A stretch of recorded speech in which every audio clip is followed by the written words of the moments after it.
We're with Tim McGraw, the founder and CEO of CannaHub, which is a company that creates some space so that people in the California emerging cannabis market can do their business and conduct their trade and do it in a large-scale facility like the one you see on the wall here that's going to go right up I-5 in Williams. Tim, tell me a little bit firstly about how you came up with this idea of helping these kinds of businesses find this space and the types of businesses that are going to be going in there. Okay. First off, the real opportunity here, the reason that we're in California is California is the largest cannabis market in the world.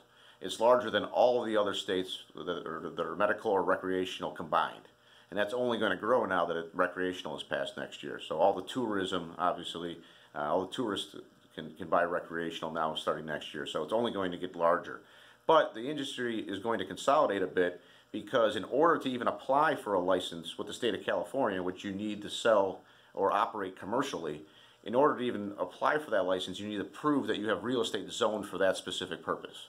So if you're a cultivator of 5,000 square feet or 22,000 square feet, a manufacturer, transportation, distribution.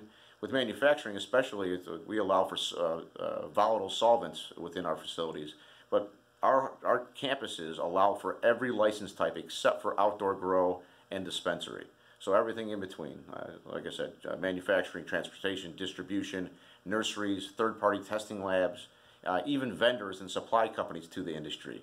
You know, your nutrients, your cocoa, your pots, your picks and shovels basically for the industry. All of that will be located on one site, which is first of its kind, especially in scale. This site in Williams is 80 acres and roughly 1.2 million square feet. But it'll be made up again of not just cultivators, but manufacturers and everybody else. So the synergies realized and the economies of scale realized from all of these operators being in one park is significant.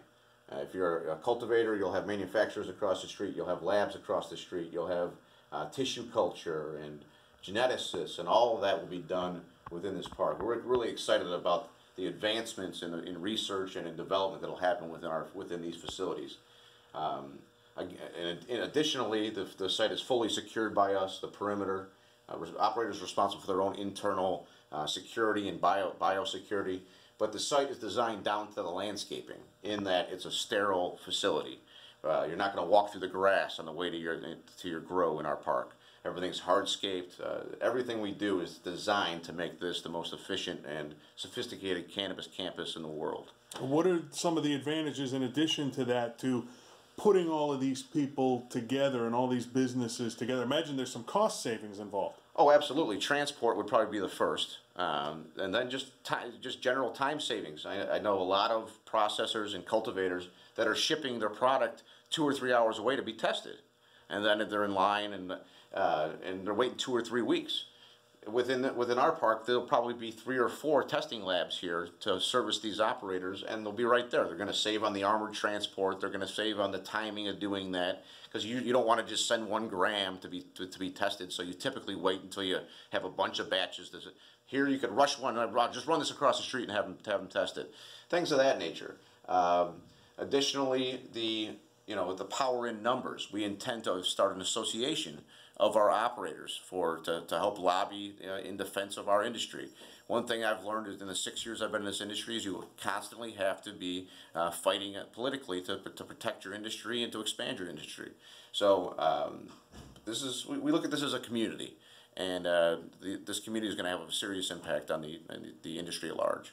Now, for folks who might not understand economies of scale, can you explain how it applies to an operation like this, or this other one here that you're setting up down in Mendota, which is down further south in the Central Valley? Yeah, I mean, there's a lot of economies in building. First of all, our building costs when you're doing a lot of the same thing over and over again, from an engineering standpoint, a cost of material standpoint, especially on Williams, we'll be able to save a lot more than what our costs will be a lot less than if you were just building one of your own 25,000 square foot buildings. Our cost per foot will end up being less because our steel, we're ordering a lot of steel, so we're obviously getting a huge discount. Our power and water, We haven't finalized the engineering on both sites yet, but they're nearly complete. And the Williams site is going to produce about 90% of its own energy. So that's huge. There's not a lot of operators that can say that. We're going to keep Williams essentially off the grid. The power used at Williams will be for life-saving measures and backup power, but there will be the facilities themselves will be powered by cogen or bio, with a combination of solar and a little bit of solar in there too. But that's the first time I've heard of anybody in our industry doing that. You know, creating their own mini grid. Some other efficiencies. You know, it's kind of it's going to be, that's the word I'm looking for, a incubator, so to speak, too. These guys at lunch, there's going to be a lot of crossover with employees. A lot of again, you got to look at this like a campus or a community where this many operators and this many guys at the top of their game being together is only going to help the industry. So I'm excited about just how many advancements we're going to see in the science of cannabis and the chemistry of cannabis and the genetics of cannabis within these parks, because the best of the best are going to be here, and this level of sophistication that we build into these buildings means that these are laboratories, and this is the prime place to do it. So that's exciting. What are the tax advantages for a larger scale group operation? That's a good question. It's a very important question, actually. What's a huge advantage for us and by default our operators is our local permitting costs. Both in Williams and in Mendota, there is no tax on the revenue. There's no excise tax or there's no percentage of gross revenue tax at all. It's purely a price per square foot, which is less than $4 a square foot, and that's it. So large scale operators, a 22,000 square foot of canopy size grower would be saving close to $2 million a year just on that alone. So that's a huge advantage competitively. Now, no matter where you go, there are going to be folks who say, not in my backyard, or have concerns about one marijuana business, let alone a whole business park full of them. Mm-hmm. What do you tell those folks to set their minds at ease? Well, I've never had an issue at any facility that I've been involved with, first of all. We've never had to call the police or anything like that. They just need to be educated on the topic. At the end of the day, the amount of social good and economic good that this does far outweighs any type of real concern that anybody would have. And it's really just educating them on that. You know, seeing that the opioid abuse has gone down 25% in Colorado, and that's true in any place that has medical cannabis. You see DUI fatalities go down. You see huge sums of money pumped into the school district, like we will be doing in Williams and Mendota. This is a historic, change that'll last forever in these towns. So what we're going to do economically for both Williams and Mendota it's hard to overstate. The Williams project alone will have 1,300 employees once it's fully developed, at least. That's a lot of people going to lunch every day in Williams. That's a lot of people filling up their gas tanks. That's a sizable impact that not a lot of other businesses are offering to bring to a town. So it's the social good and the economic good and the lack of any real downside. I mean, cannabis has never killed anybody, and for nearly 4,000 years of documented use, there's never been a cannabis overdose. So you look at a lot of good and very little potential for bad, and we haven't had a great deal of pushback from anybody. Tim, does it help that these are already ag communities who, whether or not these two in particular though, are cutting it close when it comes to maybe even barely being able to eke by? Does that play into any sort of advantage for placing them here? I think that the economically disadvantaged community, seeing how much this is going to benefit them, like I said, socially, it's not just the money, but what the money means. There's less bureaucracy in these small towns, so less if it gets eaten up in the bureaucracy in a really large city or a large county. In smaller towns like this, our impact is direct and measurable. I mean, it's obvious. They're going to have money to redo their roads. They're going to have money to invest in their schools. We are going to be fully funding a Promises program in Williams, which is an education program where kids can get a year's worth of college credit while still in high school.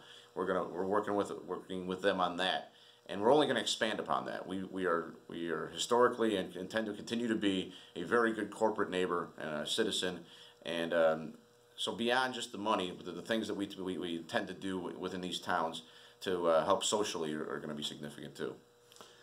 Now, do these kind of facilities require any special infrastructure that might be different from a normal business or industrial park? The largest difference would be power. There's a substantial amount of power that goes into a facility like this. To give you some context, this site here uses more power than the new arena in Sacramento does.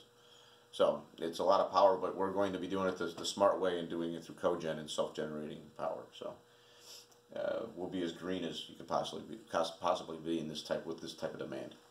And are you, I would imagine, since they're already cooperating with you, getting cooperation from these cities in terms of the infrastructure that needs to be built up around it that the city needs to play a part in? Yeah, I mean we're going to fund nearly all of it, but yeah, the city's been very helpful and just very good to work with. I have to give a shout out to both Williams and Mendota. They've been fantastic to work with.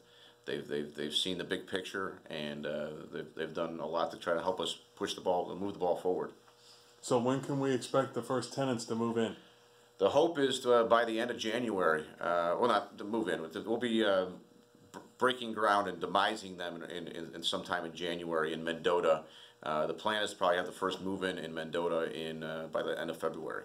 How about Williams? Well, Williams, the timeline right now is as soon as the rainy season's over, we'll start moving dirt out there. We're working on a solution that we're going to start building the facilities off-site potentially and then shipping them there. If we're able to work that out, that could speed it up. But we're looking at occupancy in Williams sometime in the middle of next year. All right, Tim McGraw, founder and CEO of CannaHub, making a place for the marijuana industry to get off the ground. I appreciate your time. Hey, thanks, Tim. I appreciate that.